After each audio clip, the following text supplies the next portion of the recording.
The support of the Knights of Columbus for the armed forces is legendary. Many of the men who founded the Knights of Columbus were veterans of the American Civil War. Since our founding in 1882, Brother Knights have served on the front lines in every war. These men understood the importance of brotherhood, the strength in unity, and the virtue of self-sacrifice. Our support for them has never wavered, because there is a natural affinity between the virtues of military service and the principles of the Knights of Columbus. The values of brotherhood and unity are obvious, and what greater charity can there be than to be willing to lay down one's life for one's companions and one's country? These are values we cherish in the title Knights, and why patriotism is so important to the Knights of Columbus. At the same time, our Catholic faith brings an important and irreplaceable dimension to military service. In addition to the sense of self-sacrifice, our faith brings a spiritual strength and a moral compass to military service that is absolutely necessary. From a Christian perspective, we see military service, properly understood, to be a vocation requiring a deep spiritual and moral commitment. And we see patriotism not as some kind of supranationalism, but as tempered by our principles of charity, unity, and fraternity. Our Christian patriotism recognizes and respects the other's love of country. And that is why, for the Knights of Columbus, our principle of patriotism applies so well in all the different countries in which we are active.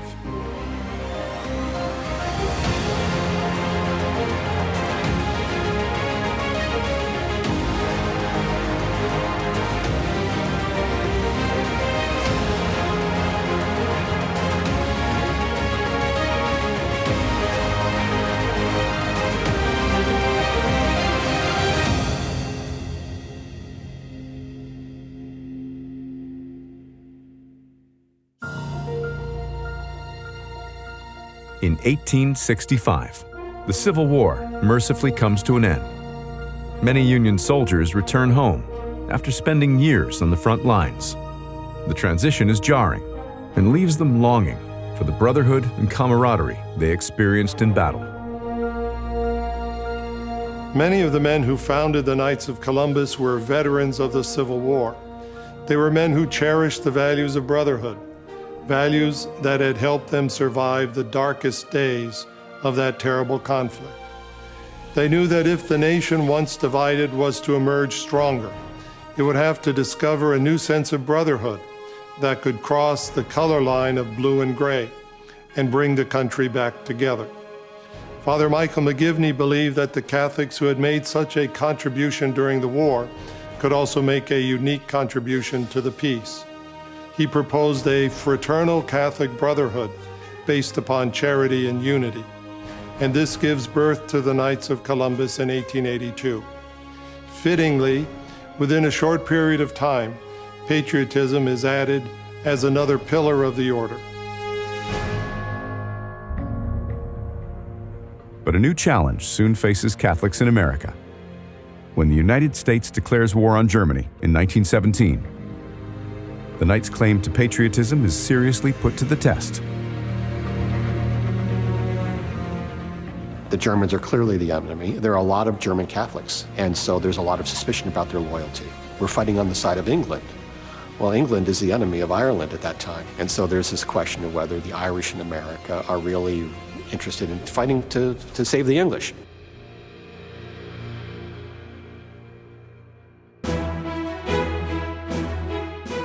Well, what the Knights do, they come along and they create these hospitality huts and recreation centers, and their motto was, everybody welcome, everything free. But it was not for Catholics, it was for everybody.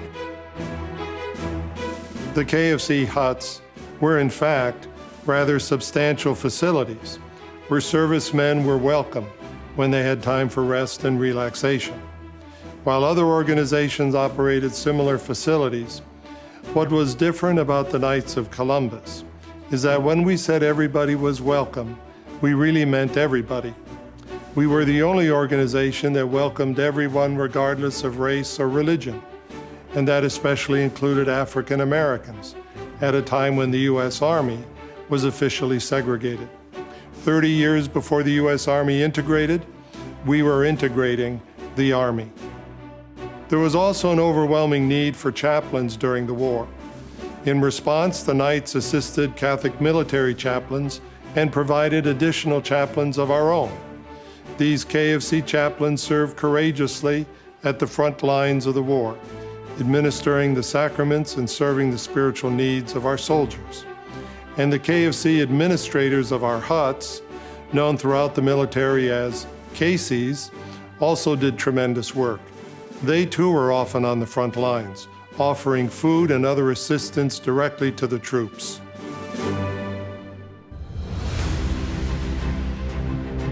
After the war, the Knights' service to our troops continues.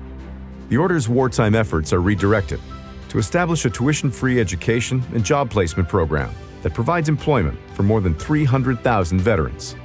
The support provided to the war effort creates enormous goodwill for the Order. Between 1917 and 1923, some 400,000 men joined the Knights, doubling the pre-war membership. During the Second World War, Brother Knights once again rallied to the support of their brothers in arms. We launched the first nationwide blood drives, raised millions of dollars selling war bonds, and the Knights in Canada sponsored a KC Huts program for Commonwealth troops, very similar to that during the First World War. We all owe a debt of gratitude to the members of that greatest generation, those who work behind the scenes, and those who put everything on the line for freedom.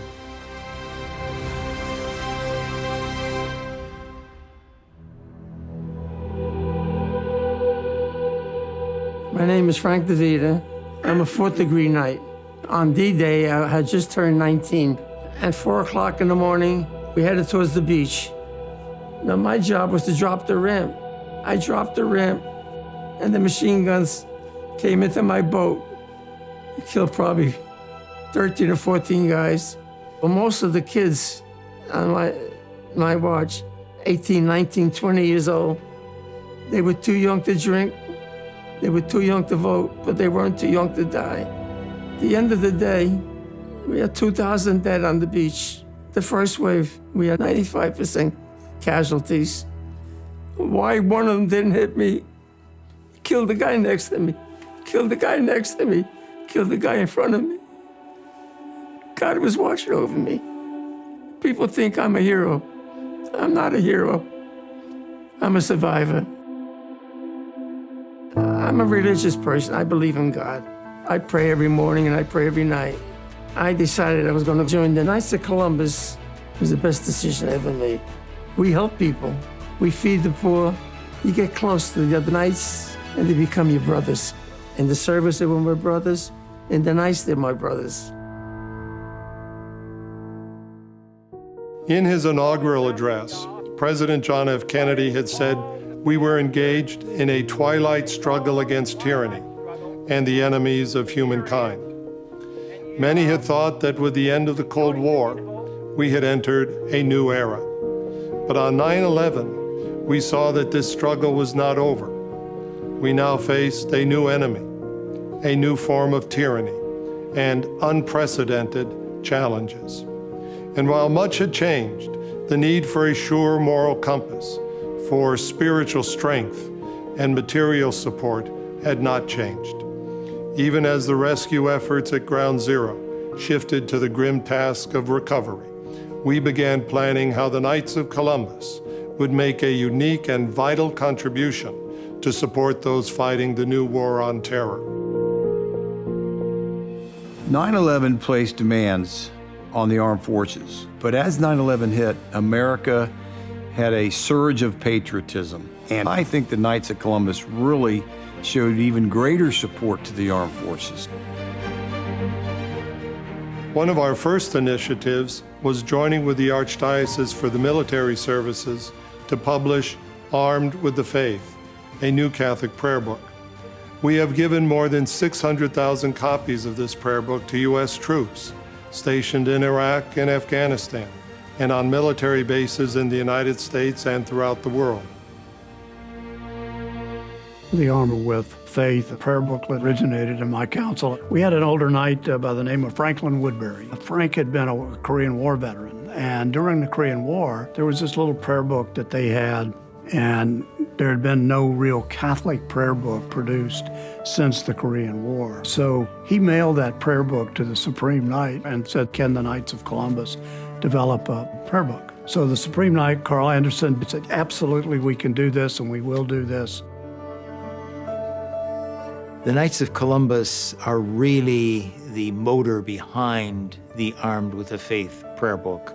The Knights published it, the Knights pay for its distribution, and they designed it so that it would fit right in the pants pocket of a combat uniform. And it's very durable. It's on a paper that is extremely hard to damage or to rip. It's a tremendous asset, and it is very much appreciated.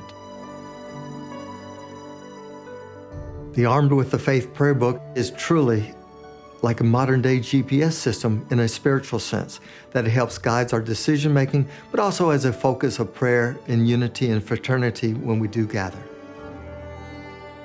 When my son and I went into combat, the prayer book was always there. The bottom line is, you rely in combat on many things.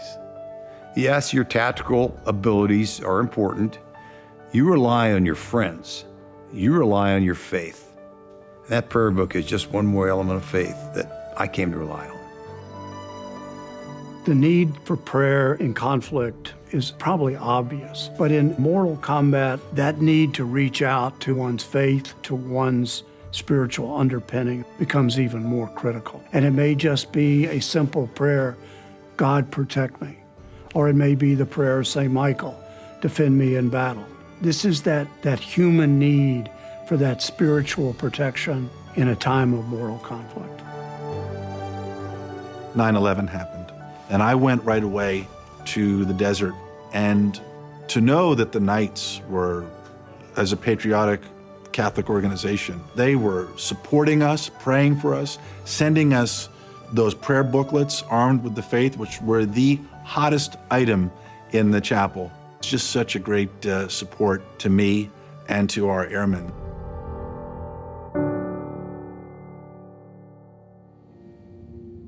Certainly, when we talk about sacrifice being an element of faith, and we talk about the military, the two really go hand in hand. We recognize that in order to follow a Lord and Savior who paid the price of our redemption on the cross, we also have to be willing to give of ourselves. And certainly the military is a primary example of that self-giving. Everyone in the military has to come to the realization one day or another that death is not the worst thing that can happen to you. And once you grasp that, it gives you a great liberty. When you encounter these acts of bravery on their part, you'll find that they will say, it wasn't a big deal. Anyone would do this for me if he had the chance. That sense of loyalty to one another, that sense of fraternity.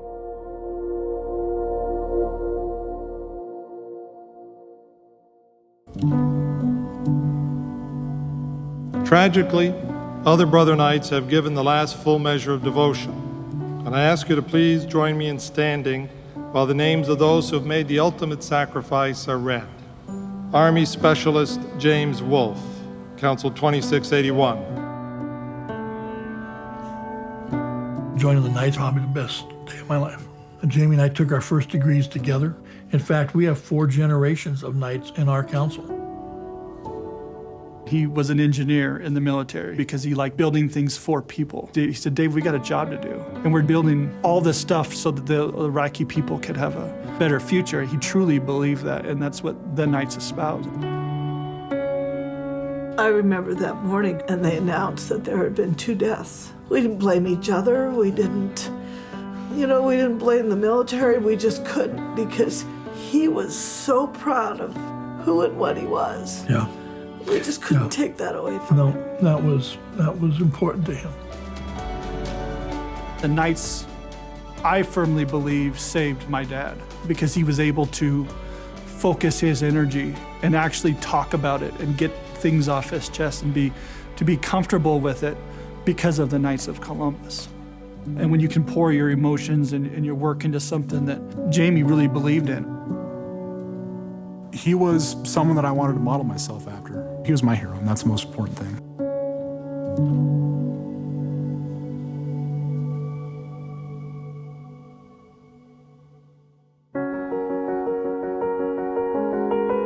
It can be very difficult for Catholics in the armed forces when they're on forward deployments. Many go for months in dangerous combat zones without ever seeing a priest and without ever receiving the sacraments. Obviously, the availability of Catholic chaplains is crucial for administering the sacraments and also attending to the moral and emotional injuries sustained in combat. But we have only about a third of the chaplains we need to support our Catholic troops. And so the Knights of Columbus has partnered with the Archdiocese for the Military Services to offer new scholarships to encourage more priests to serve as military chaplains. The program has really been a godsend for us. It's a tremendous investment in the future. The role that a chaplain plays is the first counselor that a person in the military services has, because he or she knows that in talking to that chaplain, whatever is exchanged goes no further. Chaplain has absolute confidentiality. So that creates a rapport, which we as clergymen hope leads to faith, but it is being there for people in situations of need, and that role can't be replaced. From the beginning, our armed forces have had chaplains. Even before the Declaration of Independence, the Continental Army and Navy had chaplains. So I can't think of any vocation where you are more thoroughly immersed in the lives of your people. The only difference between you and the rest of them is you don't carry a weapon and shoot at the enemy, but you do everything else they do.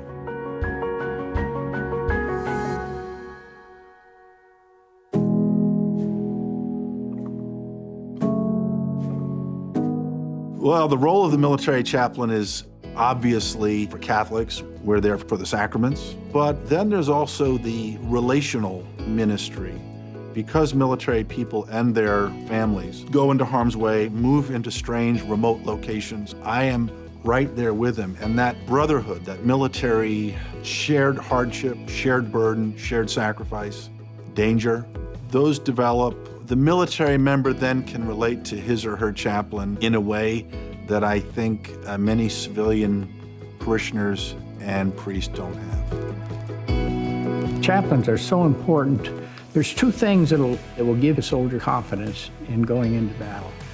And one of them is, of course, that he knows that there's medical care there for him. And then the second thing is that they've got somebody to take care of their spiritual needs. Faith is the foundation of courage. In the Marine Corps, Catholic chaplains are revered. For us, the Catholic chaplain is our faith. He brings us our sacraments. He ministers to our men. The chaplain is Christ to the man. For me as the commander, the chaplain provided me that moral foundation for the command. People don't always understand how much more an individual is empowered when they have something bigger than just themselves to rely on. And that's what military chaplains have done for me.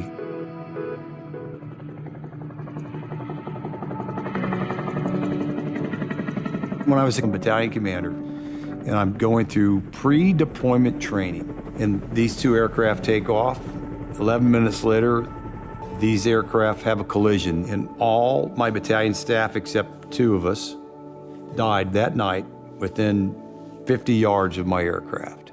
I got to the mishap site. I saw my battalion staff all perished, all dead in the CH-46 helicopter, but I also saw, with the other two Marines that were with me, I saw two pilots, unbelievable, but alive. We pulled them out, pulled them away. They both lived. I then stayed at the crash site. I stayed with the remains of my Marines, and the first person that came to site other than crash fire rescue was my battalion chaplain to sit with me and encourage me that it would be okay. That's a tough time. It was a very tough time. The value of military chaplains cannot be understated.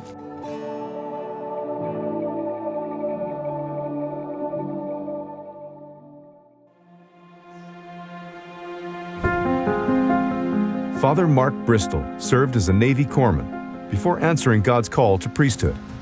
He is currently serving as the priest chaplain for the USS Theodore Roosevelt. My time serving in the Navy, I had the experience where I was not able to receive the sacraments for an extended period of time. And that feeling of being in a spiritual desert, it was a very painful experience for me.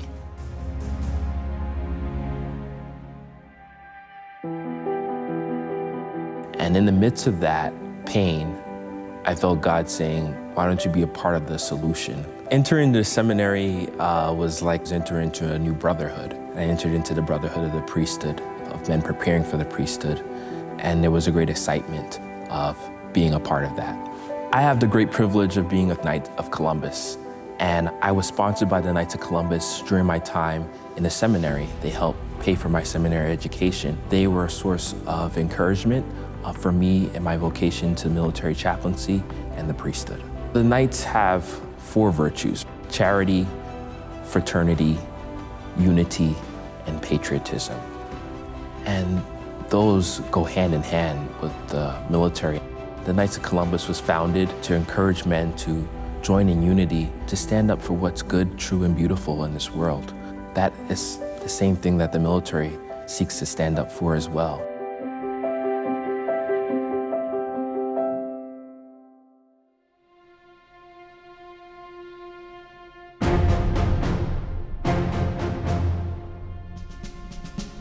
The Knights of Columbus offers men a real spiritual brotherhood through our commitment to charity, unity, and fraternity, and the opportunity to support each other in living the Catholic faith.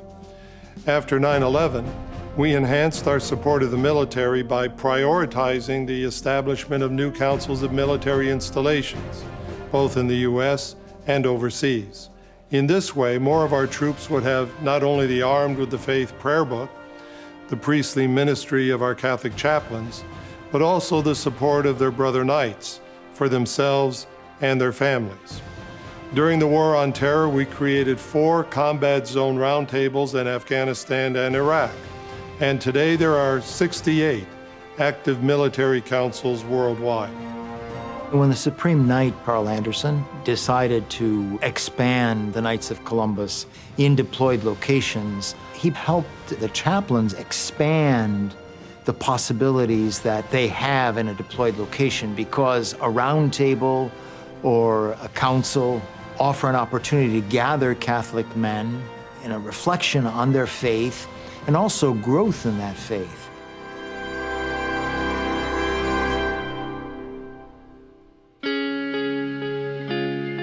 There are various reasons on why I joined the Army. One being both of my grandfathers served, my father served.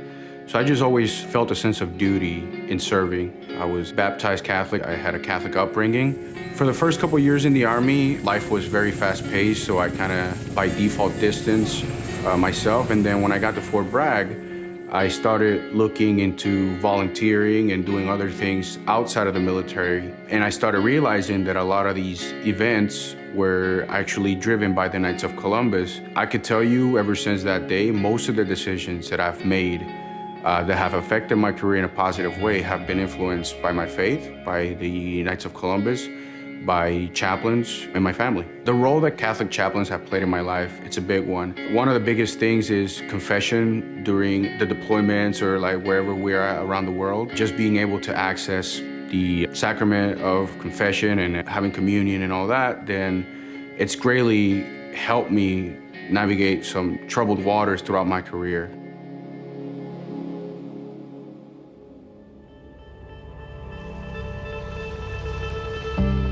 Being the spouse of someone that is in the military is tough. He's often gone, but it's very rewarding at the same time. He has become a better man. He has become a better husband, a better father, and just overall a better Christian. Most of the members are stand-up citizens, Catholic men who do the right thing, help others when they're in need. The Knights will enhance your faith, will make you a better man, will make you a better family man, will definitely give you the opportunities to renew your love for Christ, renew your love for the church.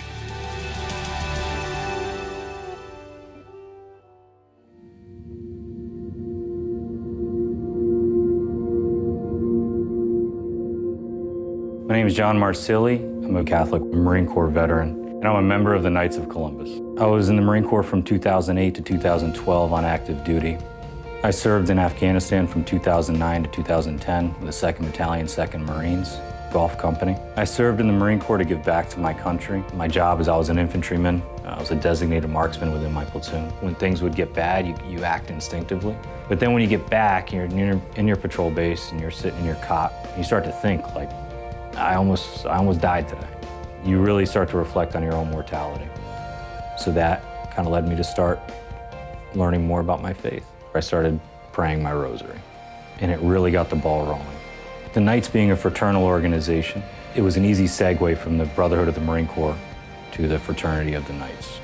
My faith to me is more than just going to church on Sunday, and the Knights of Columbus give me a way to put my faith into action and to serve my community and to serve my family.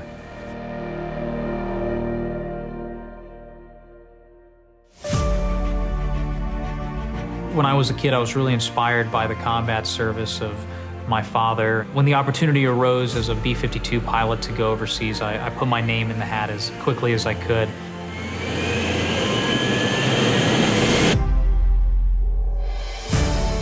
And it was an incredible experience in taking part in military action to help the good people of Iraq, Syria, and Afghanistan be rid of the threats of ISIS or the Taliban in their particular regions. My grandfather had joined the Knights of Columbus during World War II while he was serving in the Navy. I really took that example to heart. This is an organization for over 100 years that has done so much to help people regardless of their background. While I was deployed to Qatar, I also noticed that there was a great number of care packages that were sent by concerned citizens back home that were going unused. After talking with one of the chaplains, I had the opportunity to work with deployed Knights of Columbus. We gathered all of these products together, just dozens of boxes of canned goods, baby supplies, toys, took that off base to help the hundreds of thousands of migrants in Qatar. I think today more than ever, we need men who are dedicated to charity, unity, fraternity, and patriotism.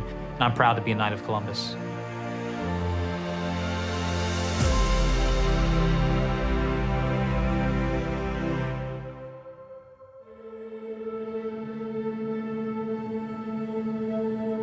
The War on Terror has presented special demands regarding the spiritual, physical, and moral healing necessary for those who have experienced the trauma of this type of warfare. We've encouraged our brother Knights to participate in the Veterans Administration Volunteer Services Program at VA medical facilities, and many thousands have done so. Today, Knights of Columbus volunteers are present in close to 100 VA medical centers across the United States. Brother Knights work to combat homelessness among veterans, provide wheelchairs, inpatient care to hospice and aging residents, and most importantly, chaplain services for spiritual sustenance.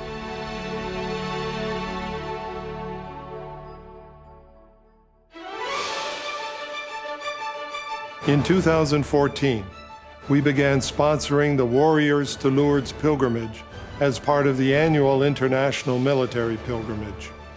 In Lourdes, these warriors are able to experience the healing that only our Lord and our Blessed Mother provide.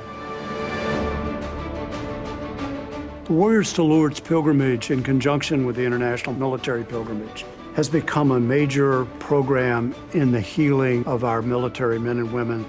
War is waged to gain the peace. But to gain the peace, we break things, blow things up, and people die. But lingering is the post-traumatic stress from those injuries, from the stress of combat, from the various feelings that one has. And that's the spiritual support they gain in Lourdes. They go to the arms of the Blessed Mother. In the years that we've been doing Warriors to Lourdes, we have saved lives, we've averted suicide, we have saved marriages, we have helped with the wounds to the soul. This is a place where peace can be found. And coming here really allowed myself to get a little closer to God. Ever since becoming Catholic, I heard about Lourdes, and it is an answer to prayers that I was able to come. Whether you're suffering emotionally or physically, you receive God's grace. And I think that's why people are drawn here.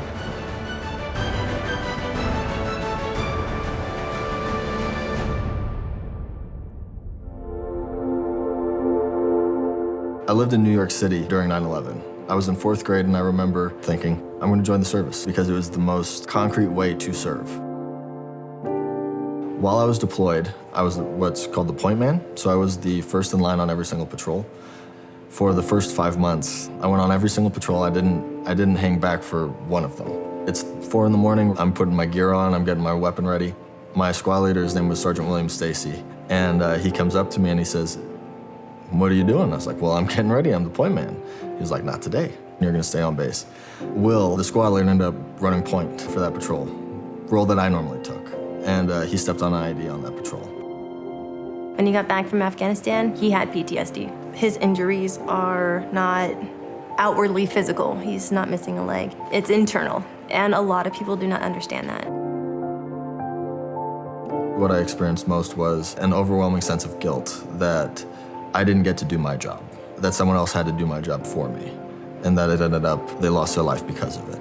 So that first trip to Lourdes, I went as a pilgrim, and I went expressly for healing. It was hard because in that moment of my faith, it wasn't as strong. We were just really hoping for a miracle. To go to the baths is to experience a different type of prayer. It's not just getting dunked in water. It's a continuous prayer, and everyone there is praying for you. You can say in sickness and in health, but until that happens, you don't realize your marriage can grow. We ended up right in front of the mural of Mary being crowned Queen of Heaven. We were offered to go and get our marriage vows renewed. It was a moment where we could just, guess what, I love you still, and I want to keep going through this life with you. God consecrating our marriage again, it was him letting us know that his presence is real. So that was part of the healing for me. Throughout the Bible, everyone goes to a mountaintop to find a deeper connection with God. And Lourdes, it's a spiritual mountaintop. You can hear him speak to you, and you can speak to him as well.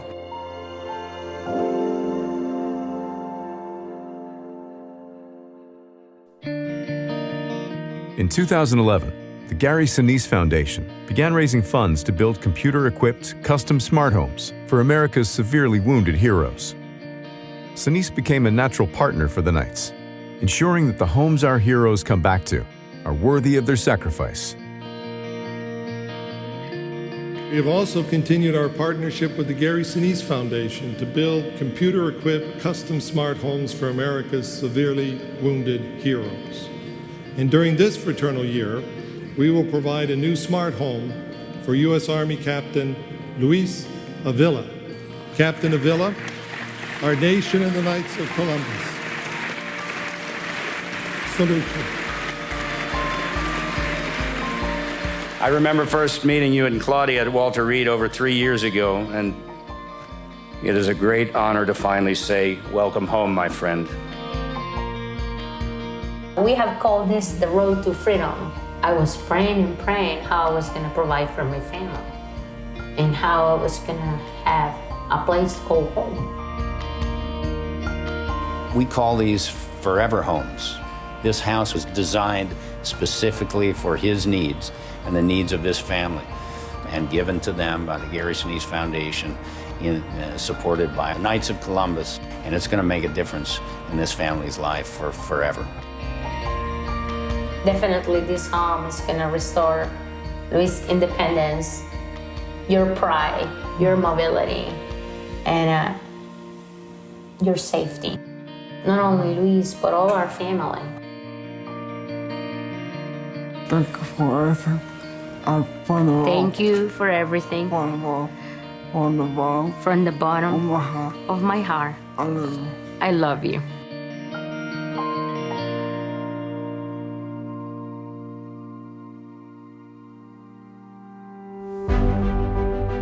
Knights have served in the armed forces for more than a century, from the trench warfare of the First World War to the modern war on terror. At West Point, cadets and brother knights look to the future with a common purpose. I have a mission at the United States Military Academy to educate, train, and inspire the next generation of young men and women to go in the Army. The Army's here for the entire United States of America to defend the Constitution, and the Knights of Columbus are here to stand up and defend the faith. And so in that ways, they're similar, that we know what we're about, and there's a defined structure that helps you do it. Having spiritual brothers, I think, is critical to living out my faith. I like to refer back to the verse from Proverbs as iron sharpens iron, so does one man sharpen another. I think the brotherhood that is experienced in the Knights is because we have a common mission, and we also have a common mission in the military. The word knight has a certain military expression to it by its very nature. And so the brotherhood in the Knights of Columbus and the brotherhood in the military shares that aspect. The sense of serving something bigger than ourselves is the military's goal. The Knights of Columbus serve something bigger than ourselves. It serves God and the church. But by serving God and the church, it also serves our country. I firmly believe that the best servants of our country are those people deeply moved by religious faith. I look at Medal of Honor recipients who were chaplains, and all 9 of them happen to be Catholic. So for me, I want to do my best to try and fill those shoes as to what it meant to live selflessly. So I want to try and emulate that spirit to the best of my ability.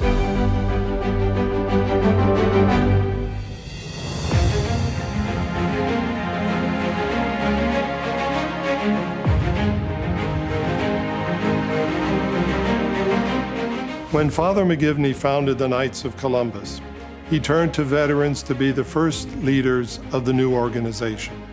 These men understood the vocation to fraternity, the importance of unity, and the virtue of self-sacrifice. Today, more than ever, society needs an organization comprised of strong men and strong families who understand that unity, fraternity, and service are the foundation of a strong community. Men and their families who understand that patriotism is lived daily, tested regularly, and shines forth brightly regardless of conflict or confrontation. Men and their families who give of themselves willingly for the good of their neighbor and expect nothing in return except the hope that they themselves will be helped should the need arise. Those are the values we see lived every day by those who serve in our armed forces, and those are the values aspired to by the Knights of Columbus. Together, let's strive forward into the future on this common mission.